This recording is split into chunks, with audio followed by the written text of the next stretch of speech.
Bienvenidos a El Hampa Bruta, donde desentrañamos las historias más brutales del crimen organizado. Hoy hablaremos de Rafael Caro Quintero, el fundador del Cartel de Guadalajara, el narco que desafió a la DEA y que, tras pasar casi 3 décadas en prisión, volvió a la clandestinidad solo para ser capturado nuevamente.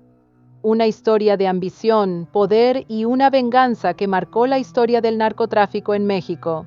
Empezamos. Para entender a Caro Quintero, hay que remontarnos a los años 70 en Badiraguato, Sinaloa, cuna de los más grandes capos. Desde joven, Rafael demostró un talento nato para los negocios, pero no precisamente los legales.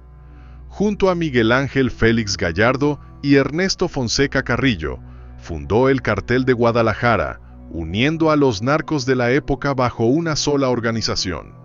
Su especialidad, el cultivo y tráfico de marihuana a gran escala. Pero, ¿quiénes eran realmente Miguel Ángel Félix Gallardo y Ernesto Fonseca Carrillo? Miguel Ángel Félix Gallardo, conocido como el jefe de jefes, fue un ex policía judicial que entendió antes que nadie el potencial del narcotráfico como un negocio estructurado. Su visión empresarial lo llevó a consolidar el Cartel de Guadalajara, convirtiéndolo en el primer sindicato del crimen en México, con conexiones directas con los carteles colombianos y la protección de funcionarios corruptos. Su liderazgo permitió que el cartel operara con impunidad durante años, convirtiéndose en el referente del narcotráfico en Latinoamérica. Ernesto Fonseca Carrillo, alias Don Neto, era un veterano en el tráfico de drogas y aportó su experiencia en la distribución y el manejo de territorios. Junto con Rafael Caro Quintero y Miguel Ángel Félix Gallardo, estableció una organización casi intocable que operaba con total impunidad gracias a sus nexos con las autoridades.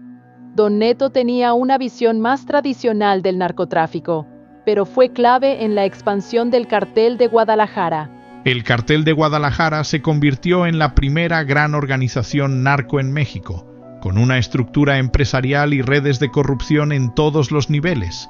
La DEA pronto puso sus ojos en ellos y envió a un agente encubierto, Enrique Kiki Camarena. Kiki Camarena logró infiltrarse en las operaciones del cartel y descubrió El Búfalo, un rancho de miles de hectáreas donde se cultivaba marihuana con un valor de cientos de millones de dólares.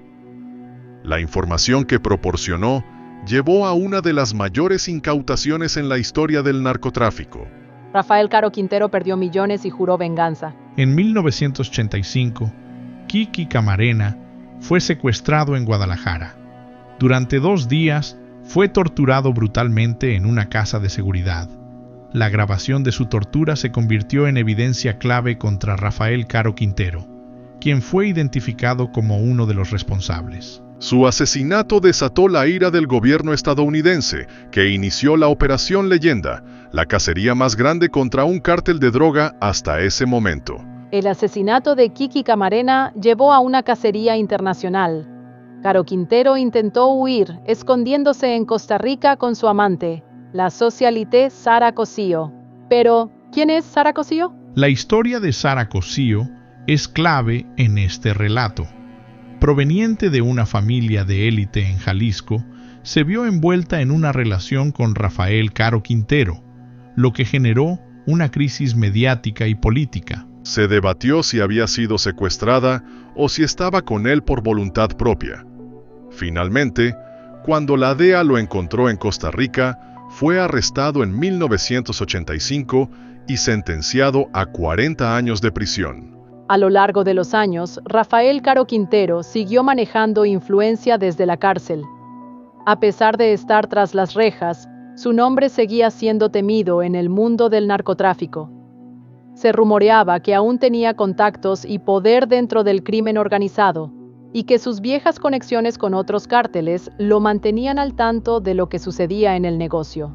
Entonces, ¿qué fue lo que sucedió finalmente? Lo que nadie esperaba era que en 2013, después de pasar 28 años en prisión, un tribunal mexicano ordenara su liberación por un tecnicismo legal.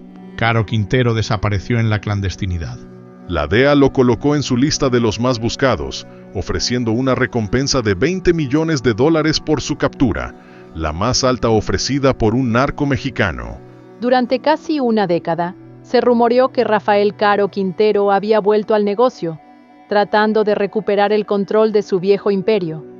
Sus aliados habían cambiado, el narcotráfico había evolucionado, pero su nombre seguía siendo sinónimo de poder y violencia. En los últimos años se le vinculó con facciones del Cartel de Sinaloa, aunque otros informes aseguraban que operaba de manera independiente. El 15 de julio de 2022, en un operativo en Sinaloa, fue capturado nuevamente. Irónicamente, su arresto se produjo el mismo día que el presidente Joe Biden visitaba México. Como anécdota, para los amantes de los animales, tenemos que comentar que, en un último giro del destino, durante el operativo en Sinaloa, murió un perro de la Marina Mexicana llamado Max, lo que generó una oleada de reacciones en redes sociales. Ahora, Rafael Caro Quintero enfrenta su extradición a Estados Unidos, donde podría pasar el resto de su vida tras las rejas. Para terminar esta historia del crimen organizado, como reflexión final debemos comentar que la historia de Rafael Caro Quintero es la historia del narcotráfico en Latinoamérica. Ambición desmedida, violencia extrema y el eterno ciclo de poder y caída. Pero también es la historia de las víctimas, de agentes como Kiki Camarena, de campesinos explotados, de sociedades enteras marcadas por el terror del crimen organizado. Al final, los grandes capos caen, pero la sangre que derraman nunca se borra. Si te impactó esta historia, suscríbete a El Hampa Bruta para conocer más relatos brutales del mundo del crimen organizado. Nos vemos en el próximo capítulo. Y recuerda, como dice la famosa cita atribuida a Mark Twain, la historia no se repite, pero rima. ¡Hasta la próxima! Adiós.